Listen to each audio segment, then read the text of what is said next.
दिक्कत यहाँ तक? तो accompanied with का मतलब, accompanied का मतलब क्या होता है? accompanied का मतलब होता है साथ देना। कोई दिक्कत है यहाँ तक? अभी हम बता चुके हैं कि accompanied एक वर्ब है, और ये वर्ब है तो अपने साथ कोई भी प्रीपोजिशन नहीं लेगा। जब ये सेंटेंस किस फॉर्म में रहेगा? एक्टिव फॉर्म में रहेगा, तब कोई भी प्रीपोजिशन नहीं लेगा।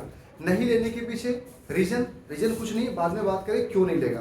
कोई दिक्कत है यहाँ तक? अब यहाँ पर ये समझेंगे कि बता चुके, अभी जस्ट बताया कि पिछले क्लास में भी हम बता चुके हैं कि वो जो लिस्ट दिया गया है वर्ब का, वो अपने साथ कोई भी प्रीपोजिशन नहीं लेगा। वो 20-25 का अप्रोप्रिएट वर्ड है, वो कभी अपने साथ प्रीपोजिशन नहीं लेगा। कोई दिक्कत है यहाँ तक? समझ पा रहे ना? आगे समझिएगा। यहाँ पे क्या लिखा हुआ? ही अकॉम्पनीड, यहाँ पर कोई भी प्रीपोजिशन नहीं आएगा। क्या नहीं आएगा?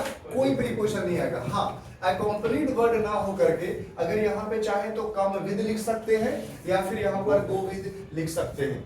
कोई दिक्कत है यहाँ तक? नहीं होना चाहिए। आगे समझिएगा, यू मस्ट कंट्रोल। अब देखिए कंट्रोल हम क्या बताएं कि अगर वो वर्ब के रूप में आएगा तभी प्रीपोजिशन नहीं लेगा, लेकिन वर्ब ना हो करके अगर किसी और फॉर्म में अगर यूज हो रहा है, ठीक है ना, तो फिर वहां पर प्रीपोजिशन लगेगा। ठीक है ना? और ऐसा नहीं है कि लगेगा ही लगेगा, वो डिपेंड करता है उसके डिमांड पे कि लगेगा कि नहीं लगेगा। But if all that word what I make you right yesterday or previous classes, that will not take any preposition when all that comes as a verb in a active sentence. Did you understand? Try to understand carefully. तो you must, देखिए must helping verb है, you must control ये verb है, ठीक है? तो you must control, अब यहाँ पर कोई भी प्रीपोजिशन नहीं आएगा, क्योंकि कंट्रोल जो वर्ड है ये वर्ब के रूप में आ रहा है। डायरेक्ट बोल सकते हैं you must control your children, आपको अपने बच्चे को जरूर कंट्रोल करना चाहिए। क्या करना चाहिए? कंट्रोल करना चाहिए। कोई दिक्कत है यहाँ तक? जरूर कंट्रोल करना चाहिए। But in the same phase अगर यही कंट्रोल का अगर वो वर्ब के रूप में नहीं आएगा तो फिर वहां पर प्रीपोजिशन लग सकता है। Have you some control. अब सम जब वर्ड आता है तो सम ये क्या है? ये समझिए प्रोनाउन है, पजेसिव केस में याद होता है, पजेसिव याद है ना? तो यहाँ पर ये आ गया, यहाँ पे नाउन आ गया। क्या आ गया? माई कंट्रोल, योर कंट्रोल, ठीक है ना, माई फादर कंट्रोल, ठीक है ना, याद रखिए, इंडियन सोल्जर कंट्रोल, जो भी आप बोल सकते हैं। तो सम के बाद यहाँ पर सम क्या है? पजेसिव एडजेक्टिव के रूप में इस्तेमाल हुआ है, मतलब ये नाउन बन गया। सम बॉय, सम गर्ल, मतलब सम के बाद जो आएगा वो क्या रहेगा? नाउन रहेगा। सम के बाद जो आएगा वो क्या रहेगा? नाउन रहेगा, मतलब यहाँ पर ये नाउन हो गया। तो हैव यू सम कंट्रोल, क्या तुम्हारा कुछ कंट्रोल है तुम्हारे बच्चों पे? ठीक है, तो बिल्कुल जब ये नाउन के रूप में आ जाएगा तब यहाँ पे आवश्यकता पड़ने पर कंट्रोल ऑन का हम इस्तेमाल कर सकते हैं। क्या कर सकते हैं? कंट्रोल ऑन का इस्तेमाल कर सकते हैं। आगे देखिए क्या लिखा हुआ है, ही स्ट्रेस्ड और एम्फेसाइज्ड। स्ट्रेस्ड वर्ड बताए थे, स्ट्रेस्ड वर्ड भी है जो वर्ब के रूप में आ रहा है। तो एम्फेसाइज्ड वर्ड, एम्फेसाइज का मतलब भी जोर देना, और क्या होता है? स्ट्रेस का मतलब भी क्या होता है? जोर देना होता है। तो एम्फेसाइज और स्ट्रेस लगभग क्या है? सेम फेज में, सेम कंडीशन में आते हैं। सुनो, अब क्या लिखा हुआ है? ही स्ट्रेस्ड और emphasised the issue of generic medicine. तो यहाँ पर अगर वर्ब के रूप में आया है तो कोई प्रीपोजिशन नहीं आएगा, कोई प्रीपोजिशन नहीं आएगा। इसलिए हम बार बार बोलते हैं कि आप रट कर मत पढ़िए, आप समझने की कोशिश करिए। आपको समझने की कोशिश करनी चाहिए कि कौन सा वर्ड वर्ब के रूप में आ रहा है, कौन सा वर्ड प्रीपोजिशन के रूप में आ रहा है, और कौन सा वर्ड नाउन है या क्या है।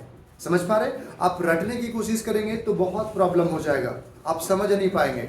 अगर मैं ये बात रटवा दूं कि नहीं ऑन तो वर्ब होता है, नहीं सर ये वर्ब नहीं होता, जगह बदलने पर इसका फॉर्म भी बदल जाता है। इसलिए आप सेंटेंस को, मेरी आदत ये क्लास में भी हम कभी रूल्स में नहीं पढ़ाते ग्रामर को, ना वर्ड पावर को, ना फ्रेज को, किसी भी पार्ट को हम कभी रूल्स में नहीं पढ़ाते, आपको पता होगा। तो आप समझिएगा, यहाँ पे समझने की कोशिश करिए, ठीक है? हाँ, ही स्ट्रेस्ड, उसने काफी जोर दिया, काफी प्रेशराइज्ड किया, काफी एम्फेसाइज किया, क्या भाई? To issue the issue of generic medicine. Generic medicine का जो इशू था उसने काफी जोर देकर बोला, जोर दिया, एम्फेसाइज किया, मुद्दा उठाया भी, आप ऐसा बोल सकते हैं। आगे समझिएगा। But in the next phase क्या बोल रहा है? ही लेड स्ट्रेस। अब लेड मतलब डालना, जोर डालना के सेंस में बोल सकते हैं। तो वर्ब तो ये हो गया। अब जब ये सब्जेक्ट है, ये वर्ब हो गया, तो ये दोनों वर्ड हो गया, वो ऑब्जेक्ट के रूप में आ सकता है। और ऑब्जेक्ट कब होता है? या तो नाउन होता है या प्रोनाउन होता है। तो प्रोनाउन किसी भी एंगल से दिख नहीं रहा है, प्रोनाउन किसी भी एंगल से दिख नहीं रहा है, यानी कि है क्या? नाउन है। अरे प्रोनाउन क्या होता है? ही, सी, इट, दे, हिज, हिम, यही सब ना प्रोनाउन होता है। बट यहाँ पे क्या है? यहाँ पे प्रोनाउन ये सब नहीं है, माफ करना, प्रोनाउन नहीं है, मतलब है क्या? नाउन है। और नाउन के रूप में जब आएगा तो इसके साथ प्रीपोजिशन जो भी आए, जो भी प्रीपोजिशन है वो प्रीपोजिशन आप यूज कर सकते हो। तो स्ट्रेस के साथ क्या करोगे? यहाँ पर ऑन शब्द का आप इस्तेमाल कर सकते हैं। Yes, he laid a stress or emphasis on the issue of generic medicine. The use of generic medicine. generic medicine के यूज पर उसने क्या किया? थोड़ा जोर डाला, emphasize किया। आगे समझ पा रहे? आगे देखिएगा, I will discuss the problem and will describe the consequence. बार बार आपको बता रहे हैं, अगर समझना पड़ेगा कि कौन वर्ब के रूप में आ रहा है और कौन कोई अदर फंक्शन के रूप में आ रहा है, पार्ट्स ऑफ स्पीच के रूप में आ रहा है, अदर पार्ट्स ऑफ स्पीच के रूप में आ रहा है। अगर वर्ब के रूप में आ रहा है तो आई विल डिस्कस, जाहिर सी बात है ये वर्ब है, तो वर्ब है तो कभी भी प्रीपोजिशन नहीं आएगा। हाँ, एक बहुत फैमिलियर वर्ड है, आ जाता है इसके साथ, एग्जाम में दे दिया जाता है, डिस्क्राइब अबाउट या discuss about. Discuss about the matter, discuss about the problem, हमेशा लोग बोल देते हैं, बट डिस्कस और डिस्क्राइब कभी भी अपने साथ क्या नहीं लेता? प्रीपोजिशन नहीं लेता है। हाँ, आस्क फॉर आप बोल सकते हैं, आस्क फॉर आप उसके जगह पर बोल सकते हैं, तो दिक्कत यहां तक नहीं है। ठीक है, आगे समझो। तो यहां पर क्या लिखेगा? I will discuss the problem, मैं प्रॉब्लम को डिस्कस करूंगा, प्रॉब्लम के बारे में डिस्कस करूंगा नहीं, प्रॉब्लम को डिस्कस करूंगा, एंड विल डिस्क्राइब, और हम उसको व्याख्या करेंगे, डिटेल करेंगे, इलस्ट्रेट करेंगे, द कॉन्सिक्वेंस, और परिणाम को हम क्या बताएंगे? मतलब परिणाम के बारे में बताएंगे। बट नेक्स्ट फेज क्या लिखा हुआ है? अच्छा, यहाँ पर भी प्रीपोजिशन नहीं आएगा। अभी तो पता है डिस्क्राइब और डिस्कशन तो नाउन हो जाएगा, डिस्कस वर्ब है, यहाँ पर कभी भी ये प्रीपोजिशन नहीं लेगा। The police investigated the matter. अब देखिएगा, इन्वेस्टिगेटेड यहाँ पर बिल्कुल प्रीपोजिशन नहीं लेगा, क्योंकि ये वर्ब के रूप में है। हाँ, यहाँ पर एक चीज और लिख सकता है, क्या लिखेगा बताओ? यहाँ पर लुक इनटू अगर आप बोलते हैं, तो फिर लुक इनटू का मतलब वही होता है जांचना। समझ पा रहे बात को? तो आप समझ सकते हैं कि लुक इनटू ना लिख करके INVES तो इन्वेस्टिगेट लिखिए, नहीं तो लुक इनटू लिखिए, कोई प्रॉब्लम नहीं है। समझ पा रहे? लेकिन अगर इन्वेस्टिगेट है तो यहाँ पर कोई प्रीपोजिशन नहीं आएगा। हाँ, लेकिन लुक इनटू के साथ क्या आएगा? प्रीपोजिशन आता है। कोई दिक्कत है यहाँ तक? आगे समझिएगा। He boarded the bus। आपको पिछले क्लास में वर्ड में हम बता चुके थे, बोर्ड का मतलब होता है सवार होना। बोर्ड का मतलब क्या होता है? सवार होना, बस पर सवार होना, आप ऐसा बोल सकते हैं। तो यहाँ पर समझिएगा, दे बोर्डेड, अब जब भाव के रूप में आ रहा है तो यहाँ पर कोई प्रीपोजिशन नहीं आएगा, कोई प्रीपोजिशन नहीं आएगा। तो दिक्कत है यहाँ तक? नहीं ना? आगे समझिएगा, क्या लिखा हुआ है? They demanded their right. अब सुनिए, डिमांड जब वर्ड आएगा तो अपने साथ कोई प्रीपोजिशन नहीं लेगा, कोई प्रीपोजिशन नहीं लेगा। हाँ, आस्क फॉर एक वर्ड आता है, यहाँ पर ASK आस्क और FOR लिख सकते हैं। आस्क फॉर का मतलब क्या होता है? DEMAND, demand. तो या तो आप डिमांड लिखो या आप क्या लिखोगे? आस्क फॉर लिखोगे, दोनों का मतलब वही होता है मांगना। तो लिखना है मांगना, ठीक है ना, डिमांड करना। तो या तो आप आस्क फॉर लिखो, नहीं तो फिर क्या लिखोगे? डिमांड। डिमांड मतलब आस्क फॉर मतलब डिमांड के साथ कोई प्रीपोजिशन नहीं आएगा। कब? जब demand word demand mean verb है ना, उसका वर्ब का चेंज कर दिया गया। तो डिमांडेड यहाँ पे वर्ब का सेकंड फॉर्म है तो वर्ब, हमको मतलब नहीं कि फर्स्ट फॉर्म है सेकंड फॉर्म है, बस if it will be in verb form, definitely we don't have to select any preposition for it. कोई दिक्कत है यहाँ तक? लेकिन आगे समझिएगा, दे डिमांडेड, अब सुनिएगा, they demanded a referendum increase subsequently। अब बताइए यहाँ पर क्या लिखा हुआ है?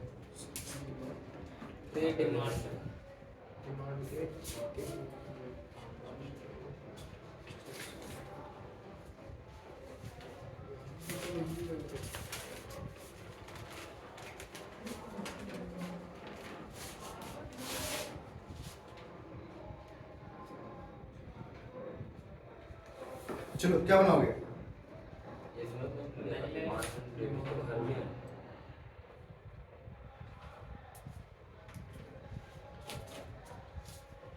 देखिएगा, सबसे पहली बात देयर डिमांड, अगर वर्ब आ जाएगा, वर्ब आ जाएगा तो सेंटेंस में नहीं लगेगा, मतलब यहां पे कोई प्रीपोजिशन नहीं आएगा।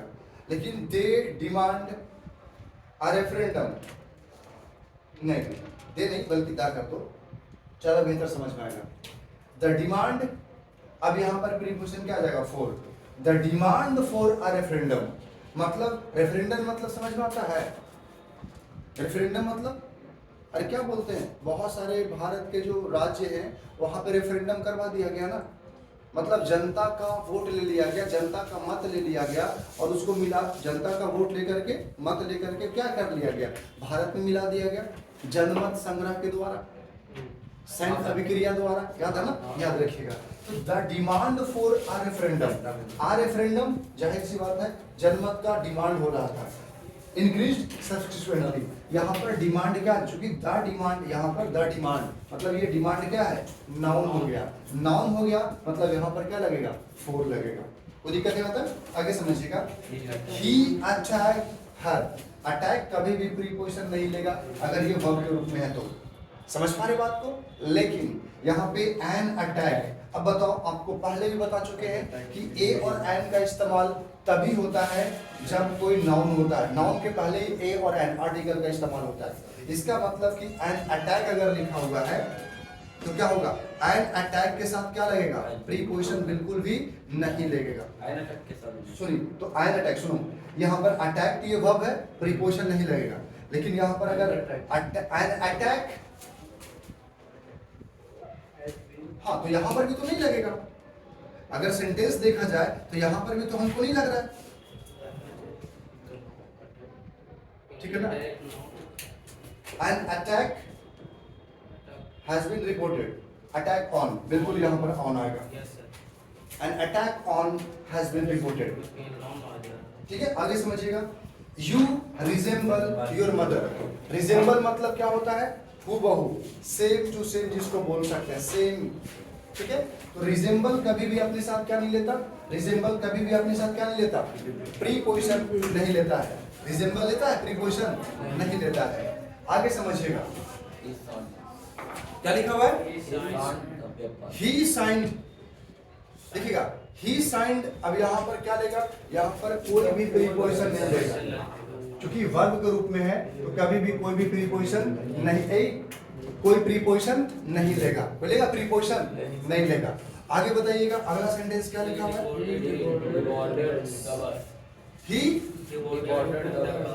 ही बोर्डेड, अच्छा डी बोर्डेड, तो देखो चाहे तो बोर्ड हो जाए या डी बोर्ड हो जाए, वही तो चढ़ना उतरना का सेंस है, तो यहाँ पर तो उतरना हो जाएगा, जैसे रेल मतलब पटरी पे चलना, डी रेल मतलब पटरी से उतर जाना, तो वही होता है यहाँ पे डी बोर्ड का मतलब वही वर्ब है, यहाँ पे कोई प्रीपोजिशन नहीं आएगा। 50 पैसेंजर्स वर, अब यहाँ पर क्या होगा, बोर्ड है वो, अब बोर्ड है वहां पर क्या हो जाएगा, वहां पर वो हो जाएगा ऑन बोर्ड, आप बोल सकते हैं ऑन बोर्ड बोल दीजिए, यहाँ पर चल जाएगा।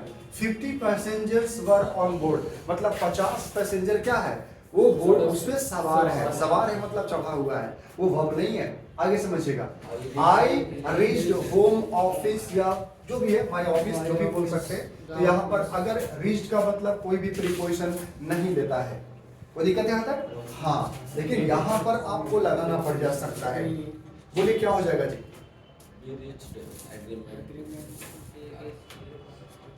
ठीक है, समझिएगा। अब यहाँ पर समझना पड़ेगा, वी रीच्ड, अब यहाँ पर क्या लिखा हुआ है, वी रीच्ड है, अब यहाँ पर अब बताओ, वर्ब तो यहाँ पर भी है, वर्ब यहाँ पर भी है ना, लेकिन याद रखिएगा आपको हम वहां पर लिखवा चुके थे कि अगर रीच का मतलब अगर घर जाना है, ऑफिस जाना है, कोई प्लेस जाना है, कोई प्लेस जाना है तो उसके साथ कोई प्रीपोजिशन नहीं आएगा, बट अगर कोई कंक्लूजन पे पहुंचते हैं तो वहां पर कोई निर्णय पे पहुंचते हैं, कोई मैटर है, वहां पर फिर रीच्ड के साथ एट लग जाता है, आपको पहले बता चुके हैं। स्पेशल कैसे, रिस्ट के साथ होम आएगा, ऑफिस आएगा, कोई जगह पर आप पहुंच रहे हैं तो वहां पर क्या लगेगा, कोई प्रीपोजिशन नहीं आएगा। But if there is a agreement, conclusion या प्रपोजल, कुछ ऐसा भी रहेगा तो यहाँ पर क्या लगेगा, रिस्ट अपने साथ क्या लेता है, एट लेता है। आगे देखिए क्या लिखा हुआ है, आई कंसिडर। अब सुनिए, कुछ ऐसे वर्ड हैं जो हम आपको बता सकते हैं कि एज नहीं लेता है। He called me as a fool नहीं होता है, अपॉइंटेड, कॉल, कंसीडर, ठीक है ना, समझ पा रहे, ये सब सारे के सारे वर्ड नहीं लेता है।